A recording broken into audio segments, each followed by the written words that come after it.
Hello students, NS तथा GM classes में आपका स्वागत है। इससे पहले वाली क्लास में हमने जो टॉपिक पढ़ा था वो था आपके पास में प्रत्यावर्ती धारा का वर्ग माध्य मूल मान, और हमने प्रत्यावर्ती धारा का वर्ग माध्य मूल मान निकाल लिया था। वो आपके पास में कितना आया था? आपके पास में जो मान आया था IRMS बराबर कितना आया था आपके पास से IM बटे अंडर रूट 2 आया था। अब इसी प्रकार से हम इसका मान निकाल सकते हैं, प्रत्यावर्ती वोल्टता का वर्ग माध्य मूल मान निकाल सकते हैं। तो आपके पास में क्या मान होगा? आपके पास में VRMS बराबर कितना होगा? VM बटे कितना होगा? Under root 2। क्योंकि इन दोनों मानों की अभी हम आगे क्या करेंगे? चर्चा करेंगे। तो ये दोनों मान आपको अच्छे से ध्यान होने चाहिए कि आपके पास में प्रत्यावर्ती धारा का वर्ग माध्य मूल मान क्या होता है? IRMS बराबर कितना होता है? IM बटे अंडर रूट 2 होता है। और प्रत्यावर्ती वोल्टता का वर्ग माध्य मूल मान क्या होता है? VRMS बराबर होता है VM बटे अंडर रूट 2 होता है। तो अब उससे अगले वाला जो अपना टॉपिक था वो था आपके पास में प्रत्यावर्ती धारा की विशेषताएं।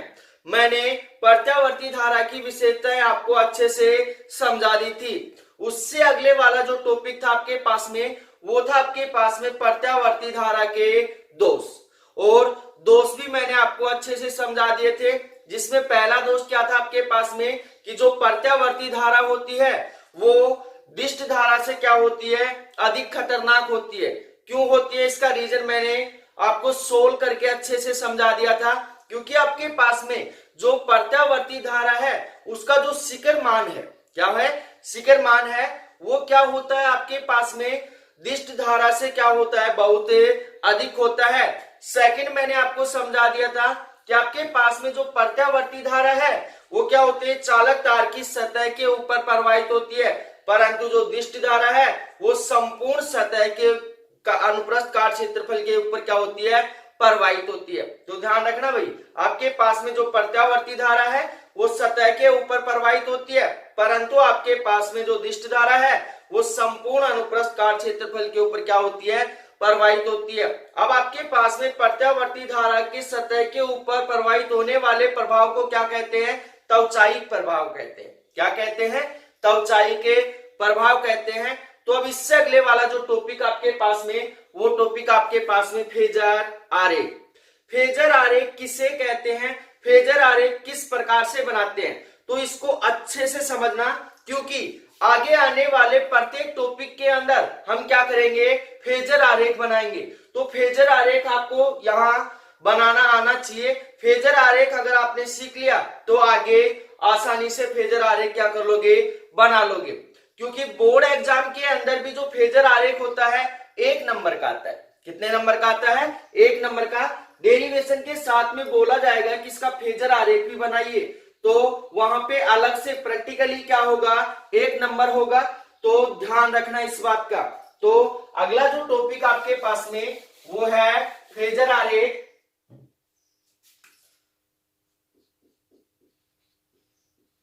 फेजर आरेख।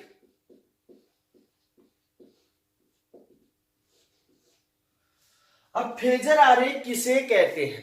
डेफिनेशन ध्यान से सुनना कि आपके पास में प्रत्यावर्ती वोल्टता के शिखर मान, प्रत्यावर्ती वोल्टता का शिखर मान क्या होता है?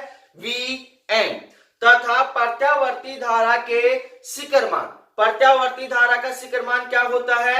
Im के मध्य खींचा गया जो ग्राफ होता है उसे क्या कहते हैं? फेजर आरेख कहते हैं। क्या कहते हैं? फेजर आरेख कहते हैं। तो डेफिनेशन दोबारा से सुन लेना कि आपके पास में प्रत्यावर्ती वोल्टता के शिखर मान तथा प्रत्यावर्ती धारा के शिखर मान के मध्य खींचा गया जो वक्र है उसे क्या कहते हैं? फेजर आरेख कहते हैं। अब आपके पास में प्रत्यावर्ती वोल्टता का जो दार्शनिक समीकरण होता है V बराबर कितना होता है? Vm sin ओमेगा t होता है। और प्रत्यावर्ती धारा का जो तात्क्षणिक समीकरण होता है वो क्या होता है आपके पास में? I बराबर Im sin ओमेगा t। अब इन दोनों के मध्य यहाँ पे Vm क्या है आपके पास में प्रत्यावर्ती वोल्टता का शिखर मान है, और यहाँ पे आपके पास में जो Im है वो भी क्या है आपके पास में प्रत्यावर्ती वोल्टता का प्रत्यावर्ती धारा का शिखर मान है। तो इन दोनों मानों के मध्य क्या खींचेंगे, ग्राफ खींचेंगे। तो अगर इसकी डेफिनेशन शॉर्ट में हम बनाना चाहें तो क्या होगी आपके पास में Vm तथा Im के मध्य खींचा गया जो वक्र है वो क्या कहलाता है, फेजर आरेख कहलाता है। अब फेजर आरेख बनाते कैसे हैं उसको अच्छे से समझना कि आपके पास में प्रत्यावर्ती धारा का समीकरण दे रखा है, प्रत्यावर्ती वोल्टता का क्या दे रखा है, समीकरण दे रखा है। अब यहाँ पे देखना भाई कि आपके पास में प्रत्यावर्ती वोल्टता की कला कितनी है, जिसको हम कोण बोलते हैं। कला को हम क्या बोलते हैं, कोण बोलते हैं। कला कितनी है, ओमेगा टी है। यहाँ प्रत्यावर्ती धारा की कला भी कितनी है, ओमेगा टी है। तो आपके पास इनका जो आरेख होगा, इनका जो आरेख होगा वो किस प्रकार से होगा, ध्यान से समझना कि आपके पास यहाँ पे देखना कि जैसे जैसे हम कला का मान बढ़ाते जाएंगे वैसे वैसे आपके पास में प्रत्यावर्ती वोल्टता और प्रत्यावर्ती धारा का मान भी क्या होता जाएगा, बढ़ता जाएगा। जब प्रत्यावर्ती वोल्टता और प्रत्यावर्ती धारा का मान बढ़ेगा तब आपके पास में जो प्रत्यावर्ती वोल्टता का शिखर मान है Vm और प्रत्यावर्ती धारा का जो शिखर मान है Im, ये भी क्या होंगे, बढ़ेंगे। तो आपके पास में यहां इसका ग्राफ कैसा प्राप्त होगा, ये प्राप्त होगा। अब इन दोनों के मध्य कला कितनी है, ओमेगा टी है। कितनी है, ओमेगा टी है। यहाँ पे आप नोट कर सकते हो, यहाँ पे क्या है, Im है और यहाँ पे क्या है, Vm। क्या है, Vm है। तो ये हो गया इसका फेजर आरेख। ध्यान देना कि आगे के हम जैसे टॉपिक पढ़ेंगे उन टॉपिकों के अंदर आपके पास में प्रत्यावर्ती वोल्टता और प्रत्यावर्ती धारा की कलाओं के अंदर क्या आएगा, अंतर आएगा। क्या आएगा, अंतर आएगा। और कलाओं का जो अंतर होता है, कलाओं का जो अंतर होता है उसे क्या कहते हैं, कलांतर कहते हैं। क्या कहते हैं, कलांतर। कि आपके पास में प्रत्यावर्ती वोल्टता तथा प्रत्यावर्ती धारा की कला में जो अंतर होता है, क्या होता है, अंतर होता है, उसे क्या कहते हैं, कलांतर कहते हैं। क्या कहते हैं, कलांतर। और आपके पास में यहाँ पे ध्यान देना कि आपके पास प्रत्यावर्ती वोल्टता और प्रत्यावर्ती धारा दोनों की कला क्या है, समान है। दोनों की कला क्या है, समान है। तो ये हो गया आपके पास फेजर आरेख। अगला टॉपिक आपके पास में शुद्ध प्रतिरोध में प्रत्यावर्ती धारा फेजर आरेख से ज्ञात करना। अब हम आगे अलग अलग टॉपिक पढ़ेंगे कि फेजर आरेख की सहायता से कौन कौन से मान हमें निकालेंगे, तो अच्छे से इसको समझना। तो अगला जो टॉपिक आपके पास में वो है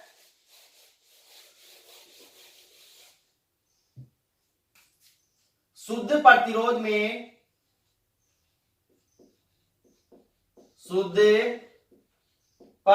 में प्रत्यावर्ती धारा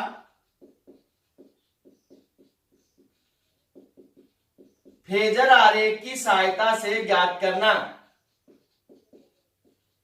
फेजर आरेख की सहायता से ज्ञात करना।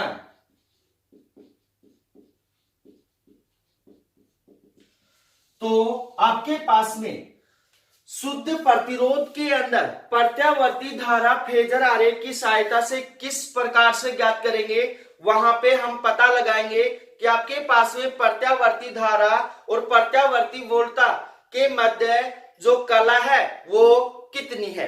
तो इसको अच्छे से समझना, क्योंकि ये टॉपिक अगर आपको समझ में आ गया तो आगे के आपको 5 टॉपिक जो है वो स्वतः ही क्या होंगे, समझ में आ जाएंगे। अगर ये टॉपिक आपको समझ में नहीं आया तो आगे के 5 टॉपिकों में लगातार क्या रहेगा, कंफ्यूजन रहेगा। तो इसको अच्छे से समझना कि आपके पास कोई आर प्रतिरोध है, कोई क्या है, आर प्रतिरोध है। इस आर प्रतिरोध को प्रत्यावर्ती धारा स्रोत के साथ श्रेणी क्रम में क्या कर दिया जाता है, जोड़ दिया जाता है। आपके पास में कोई आर शुद्ध क्या है, प्रतिरोध है। इस आर प्रतिरोध को प्रत्यावर्ती धारा स्रोत, ये क्या है आपके पास में, प्रत्यावर्ती धारा स्रोत के साथ कौन से क्रम में जोड़ा जाता है, श्रेणी क्रम में जोड़ा जाता है। श्रेणी क्रम के अंदर क्या कर दिया जाता है, जोड़ दिया जाता है। तब आपके पास यहां पे ध्यान देना कि आपके पास में प्रत्यावर्ती धारा स्रोत की जो प्रत्यावर्ती वोल्टता है, प्रत्यावर्ती धारा स्रोत की जो प्रत्यावर्ती वोल्टता है, वो आपके पास V बराबर कितनी होती है, Vm sin ओमेगा t होती है। V बराबर कितना होता है, Vm sin ओमेगा t होता है। अब उससे आगे आपके पास में ध्यान से समझना कि आपके पास में जैसे ही परिपथ के अंदर क्या होती है, धारा प्रवाहित होती है। क्या होती है, धारा प्रवाहित होती है। तो प्रतिरोध R के सिरों पर जो उत्पन्न विभवांतर है वो मान लिया कितना है, VR है। प्रतिरोध R के सिरों पर जो उत्पन्न विभवांतर है वो कितना है, VR है। तो आपके पास में प्रतिरोध R के सिरों पर उत्पन्न विभवांतर किरचॉफ के नियम से, तो इसको हम लिखेंगे यहां पे प्रतिरोध R के सिरों पर उत्पन्न विभवांतर किरचॉफ के दूसरे नियम से या लूप नियम से, दूसरे नियम से, या इसको हम लूप नियम भी बोलते हैं। क्या बोलते हैं, लूप नियम। ये जो किरचॉफ का नियम है ये मैंने कौन से चैप्टर में पढ़ाया था, छठे चैप्टर में पढ़ाया था। और किरचॉफ का जो सेकंड नियम वो क्या कहता है कि किसी बंद परिपथ के अंदर प्रवाहित सभी वोल्टताओं का बीजगणितीय योग का मान कितना होता है, 0 होता है। तो आपके पास इस बंद परिपथ के अंदर प्रवाहित वोल्टताएं कितनी है, V और VR है, V और VR है। तो आपके पास यहाँ पे क्या होगा, V माइनस में क्या होगा, VR होगा, बराबर क्या होगा, 0। यहाँ पे माइनस क्यों लगा दिया, इसका रीजन भी आप समझ लेना, क्योंकि यहाँ पे क्या जुड़ा हुआ है, प्रतिरोध जुड़ा हुआ है। क्या जुड़ा हुआ है, प्रतिरोध जुड़ा हुआ है। और ये प्रवाहित धारा का क्या करता है, विरोध करता है। प्रवाहित धारा का क्या करता है, विरोध करता है। इसलिए आपके पास V माइनस VR बराबर कितना हो गया, 0। VR को इस साइड भेजेंगे तो V बराबर कितना हो गया आपके पास में, VR। V बराबर कितना हो गया, VR।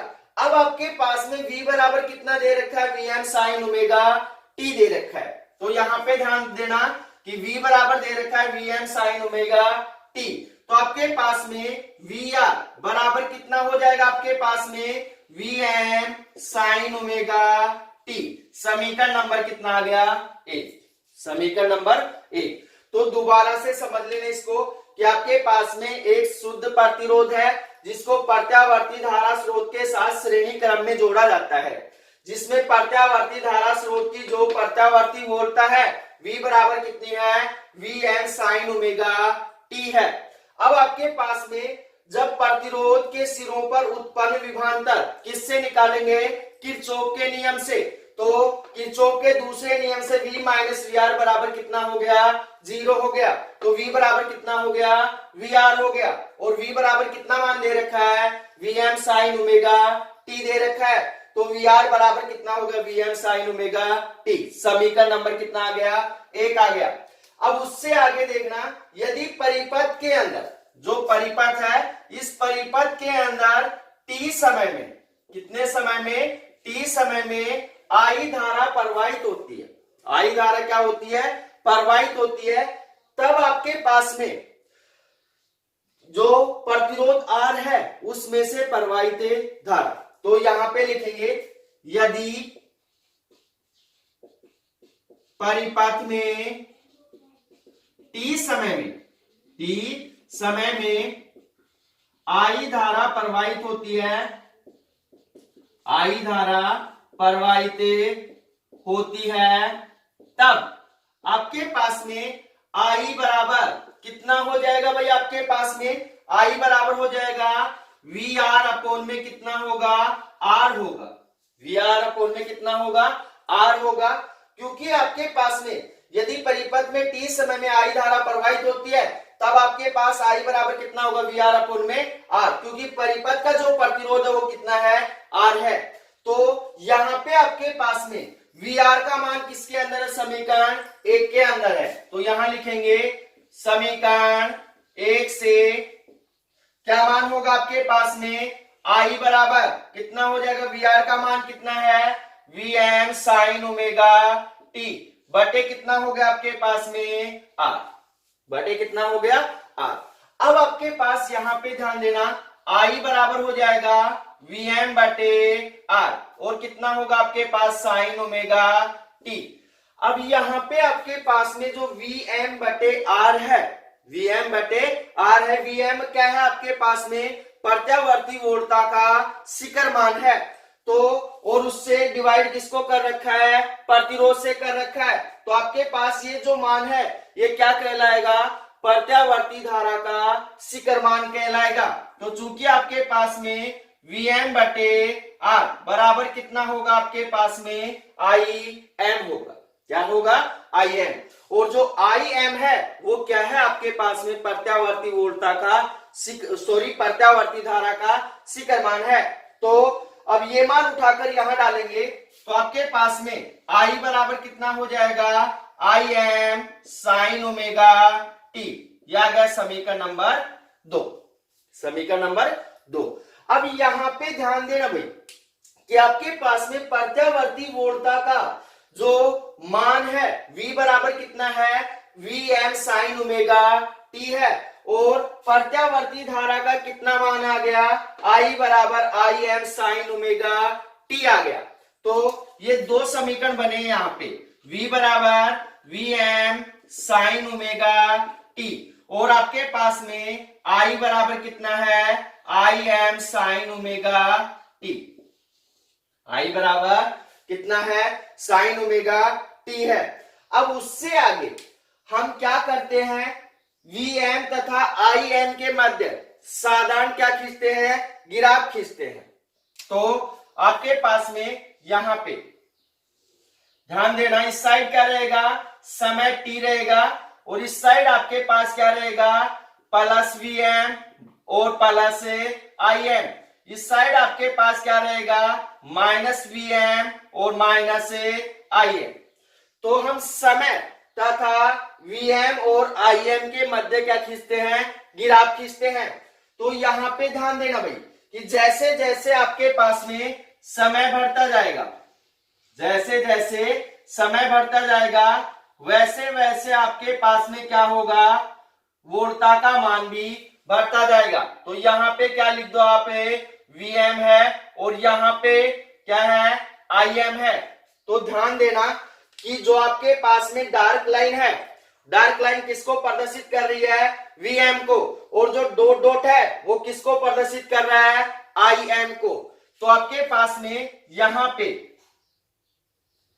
इस ग्राफ से क्या निष्कर्ष निकलता है, उस निष्कर्ष को अच्छे से समझना कि आपके पास में इस ग्राफ से ये निष्कर्ष निकलता है कि आपके पास जिस बिंदु के ऊपर प्रत्यावर्ती वोल्टता का अधिकतम मान होता है, जिस बिंदु के ऊपर प्रत्यावर्ती वोल्टता का अधिकतम मान होता है, उस बिंदु पर प्रत्यावर्ती धारा का भी क्या होता है, अधिकतम मान होता है। क्योंकि आपके पास में ये दोनों बिंदु क्या हो रहे हैं, अधिकतम के ऊपर प्राप्त हो रहे हैं।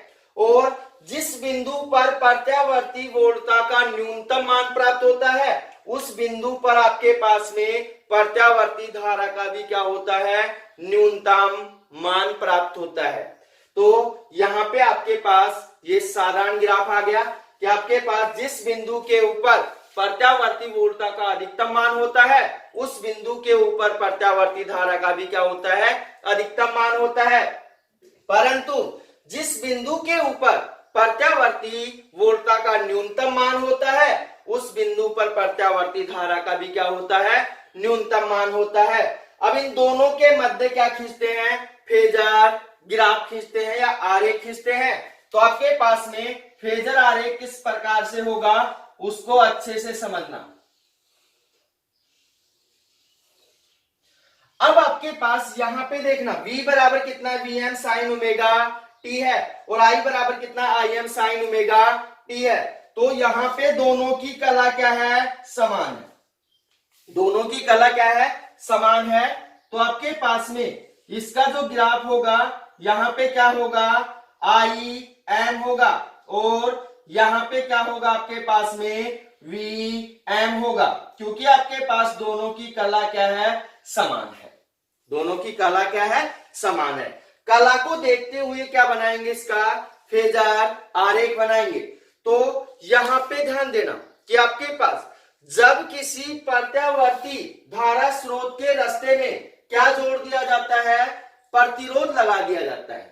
जब किसी प्रत्यावर्ती धारा स्रोत के रास्ते में क्या लगा दिया जाता है, प्रतिरोध लगा दिया जाता है, तब आपके पास में प्रत्यावर्ती वोल्टा तथा प्रत्यावर्ती धारा क्या होती है, समान कला में होती है। क्या होती है, समान कला में होती है। उनके मध्य कलांतर का मान कितना होता है, शून्य होता है। तो उनके मध्य जो कलांतर का मान आया है वो कितना है, शून्य है। तो आपके पास यहाँ पे फाई बराबर कितना हो गया, शून्य, क्योंकि omega T minus omega T बराबर कितना होगा, 0 होगा। तो ये हो गया आपके पास में शुद्ध प्रतिरोध में प्रत्यावर्ती धारा फेजर आरेख की सहायता से ज्ञात करना। तो अगला जो टॉपिक आपके पास में, वो टॉपिक आपके पास में कि प्रतिरोध में प्रयुक्त शक्ति, प्रतिरोध में प्रयुक्त शक्ति। तो प्रतिरोध में प्रयुक्त शक्ति कहते किसे हैं, इसका मान कैसे निकालते हैं, इसके बारे में अभी हम पढ़ेंगे। तो अगला टॉपिक आपके पास में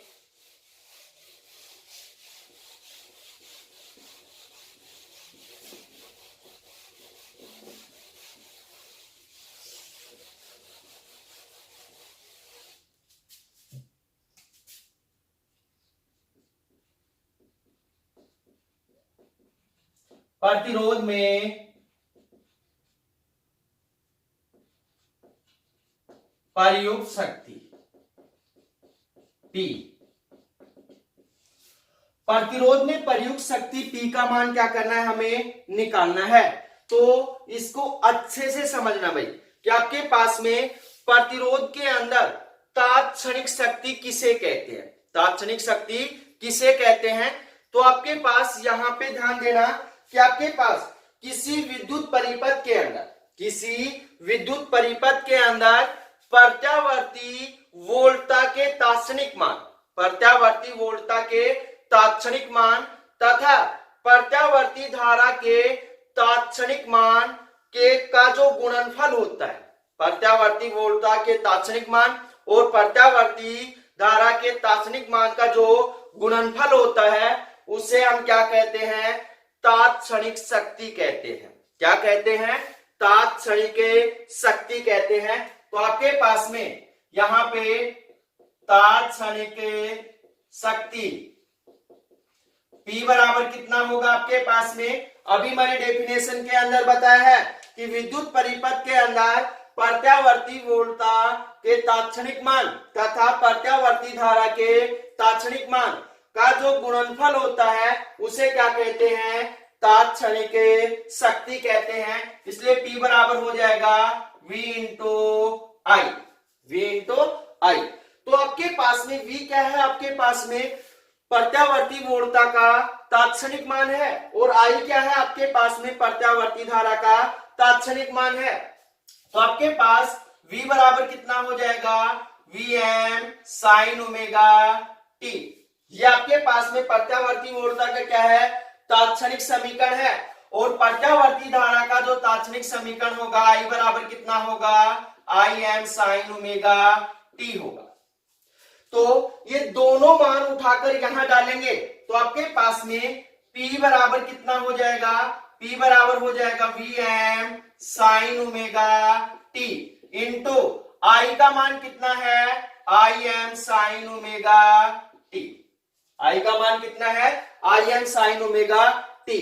अब आपके पास में Vm into Im sign omega T into sine omega T क्या हो जाएगा, साइन स्क्वायर ओमेगा टी हो जाएगा। तो क्या होगा आपके पास P बराबर हो जाएगा Vm im sine square omega T. ये आ गया आपके पास समीकरण नंबर ए।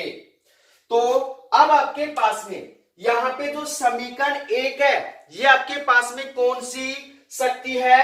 तात्क्षणिक शक्ति है। कौन सी शक्ति है? तात्क्षणिक शक्ति है।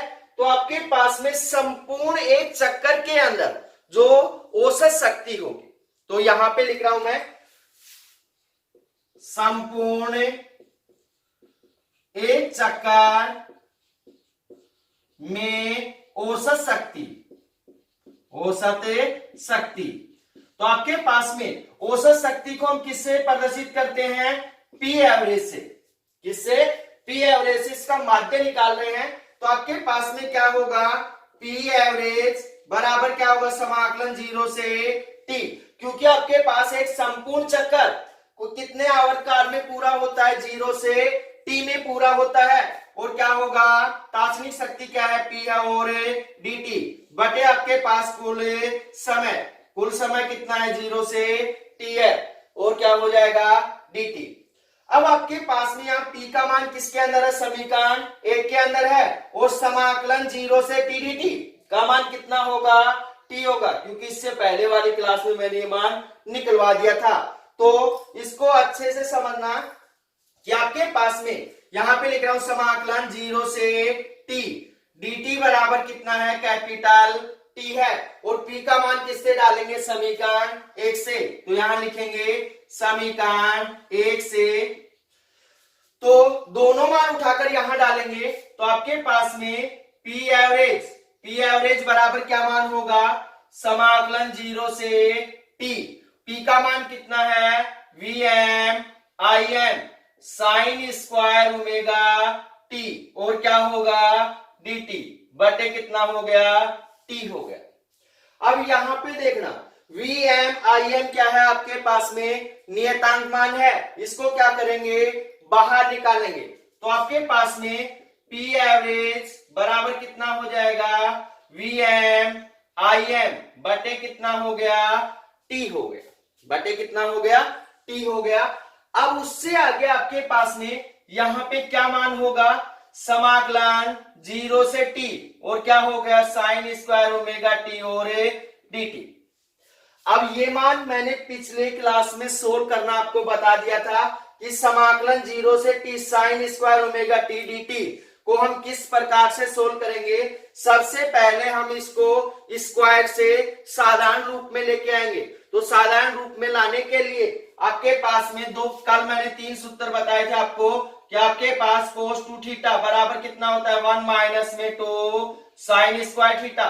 और दूसरा सूत्र होता है 2 cos स्क्वायर थीटा माइनस में 1।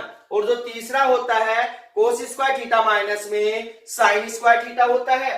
तो यहाँ पे आपके पास में क्या आ रहा है? साइन स्क्वायर ओमेगा टी आ रहा है। थीटा का कार्य कौन कर रहा है? ओमेगा टी कर रहा है। तो आपके पास यहाँ क्या होगा? cos 2 ओमेगा टी बराबर कितना होगा? 1 माइनस में 2 और कितना होगा? साइन स्क्वायर ओमेगा टी होगा। ठीक है भाई। अब 1 को इस साइड भेजेंगे, किसका होगा? माइनस का होगा। तो आपके पास क्या होगा? cos 2 ओमेगा टी माइनस 1 बराबर कितना होगा? -2 साइन स्क्वायर ओमेगा टी होगा। अब उससे आगे माइनस को भी साइड भेजेंगे तो cos 2 ओमेगा टी किसका होगा? माइनस का हो जाएगा। और -1 किसका हो जाएगा? प्लस का हो जाएगा। तो आपके पास 1 माइनस में cos 2 ओमेगा टी बराबर हो जाएगा 2 साइन स्क्वायर ओमेगा टी। हमें मान किसका चाहिए? साइन स्क्वायर ओमेगा टी का चाहिए, परंतु यहाँ पे क्या है? 2 है। तो 2 को क्या करेंगे? इस साइड भेजेंगे। यहाँ 2 क्या है? मल्टीप्लाई में है। इस साइड आएगा, किस में जाएगा? भाग में जाएगा। तो आपके पास क्या होगा? साइन स्क्वायर ओमेगा टी बराबर कितना हो जाएगा? 1 माइनस में cos 2 ओमेगा टी बटे कितना हो गया? 2।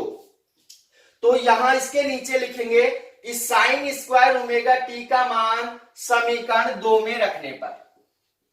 तो यहां लिखेंगे साइन स्क्वायर ओमेगा टी का मान समीकरण 2 में रखने पर। समीकरण 2 के अंदर रखेंगे तो क्या मान होगा आपके पास में, पी एवरेज बराबर कितना होगा भाई आपके पास में, वी एम आई एम बटे कितना हो जाएगा, टी, समाकलन 0 से T, sine square omega T का मान कितना है, 1 माइनस में कोस 2 ओमेगा टी बटे कितना हो गया, 2 और डी टी, 2 और डी टी। अब आपके पास में यहां जो 2 है उसको क्या करेंगे, बाहर निकालेंगे, तो आपके पास में पी एवरेज बराबर क्या हो जाएगा, वी एम आई एम बटे कितना हो जाएगा, 2t, और यहां कितना मान हो गया, समाकलन 0 से t, 1 माइनस में कोस 2 ओमेगा टी और क्या हो गया, dt। अब यहां पे कितनी संख्याएं हैं, 2 संख्याएं हैं, दोनों को क्या करेंगे, अलग अलग करेंगे, तो आपके पास में क्या मान होगा, पी एवरेज बराबर हो जाएगा आपके पास में वी एम आई एम बटे कितना होगा, 2t, और क्या होगा, समाकलन 0 से t, 1 और dt, क्योंकि यहां पे क्या है, 1 है, फिर क्या है, माइनस, माइनस क्या हो जाएगा, समाकलन 0 से t कोस ओमेगा टी और क्या हो जाएगा, dt हो जाएगा, क्या हो जाएगा, dt हो जाएगा।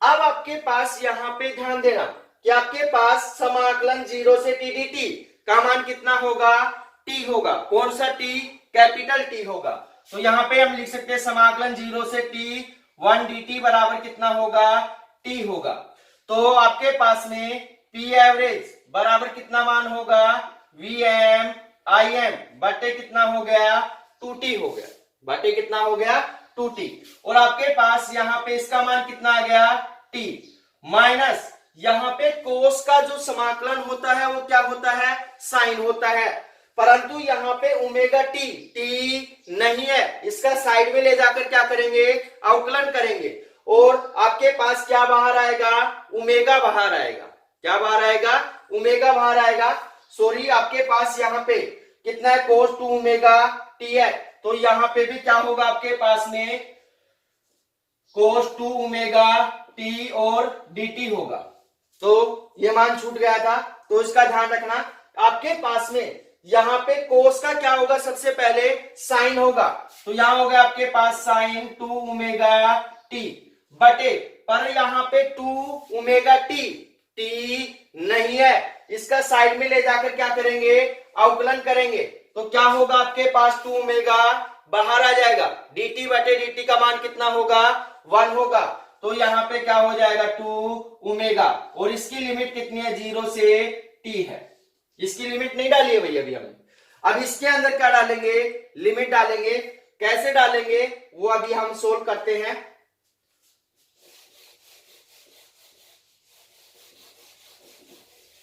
तो ध्यान से समझना कि आपके पास में पी एवरेज बराबर कितना मान आ गया, वी एम आई एम बटे कितना हो गया, 2t, और क्या मान बच गया आपके पास, t, माइनस यहां बाहर क्या है, माइनस है, अब कौन सी लिमिट डालेंगे, ऊपर वाली डालेंगे, तो क्या होगा आपके पास में, यहां होगा साइन 2 ओमेगा टी और कितना हो जाएगा, बटे आपके पास हो जाएगा 2 ओमेगा, फिर लिमिट से क्या आएगा, माइनस आएगा, माइनस पहले से ही बाहर है, माइनस माइनस क्या हो जाएगा, प्लस, तो प्लस आपके पास साइन 2 ओमेगा इंटू लिमिट कितनी है, 0 बटे कितना हो जाएगा, 2 ओमेगा, तो आपके पास में साइन 0 का मान कितना होता है, 0 होता है, इस कारण से पूरा मान क्या हो गया आपके पास में, 0 हो गया, क्या हो गया, 0 हो गया,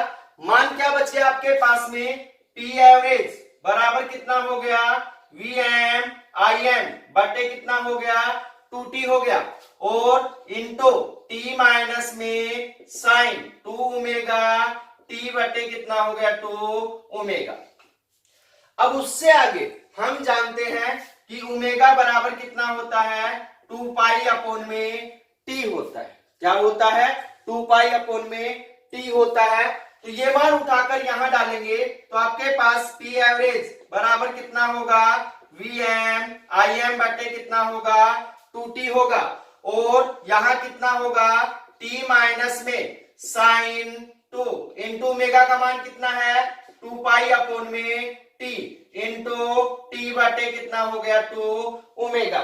यहाँ पे भी ओमेगा का मान डालना चाहते हो तो डाल दो, नहीं डालना चाहते हो तो छोड़ दो। तो आपके पास यहाँ पे टी से टी क्या हो गया कैंसिल, यहाँ पे मान कितना आ गया साइन 4 पाई।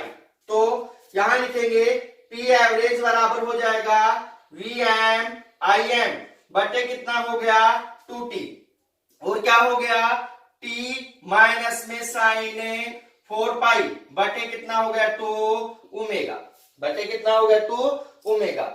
अब उससे आगे देखना कि आपके पास में साइन 4 पाई का जो मान होता है कितना होता है 0 होता है। तो यहां लिखेंगे चूंकि साइन 4 पाई बराबर कितना होता है 0 होता है, तो ये मान 0 डालेंगे पूरा मान क्या हो जाएगा 0 हो जाएगा।